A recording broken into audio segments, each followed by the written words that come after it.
ఎదురు చూస్తున్న వీకెండ్ రాకనే వచ్చేసింది. ఇక నాగార్జున కార్తీక్‌తో పాటు అడుగు పెట్టేశారు స్టేజ్ పైకి. కార్తీక్ ఉన్నంతసేపు కాస్త సరదాగా మాట్లాడుతూనే ఇక కార్తీక్ వెళ్ళిపోయాక అసలైన నెగెటివ్ సైడ్స్ కోసం మాట్లాడుతూ వచ్చేశారు.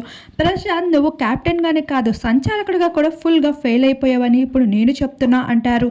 అసలు విషయానికి వస్తే ఇటీవల 10th week captaincy container final టాస్క్‌లో అయితే అమర్‌దీప్ చేస్తున్న విధానానికి అలానే అశ్విని వారందరూ ఫైర్ అయిన తీరుకి అయితే సంచాలకుడిగా పూర్తిగా ఫెయిల్ అవుతూ వచ్చేశారు. దగ్గరే ఉండి వాటన్నిటిని విమర్శించలేదు.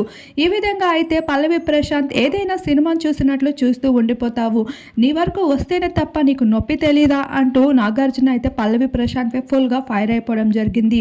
ఇక అమర్దీప్ మధ్యలో లేచి మాట్లాడుతూ ఉంటే నీతో మాట్లాడటానికి నేను ఇంకా రాలేదు, ఆగు నీ దగ్గరికి కూడా వస్తా మాట్లాడుకుందాం అంటూ నాగార్జున ఫుల్ ఫైర్లో అయితే కనిపించేశారు.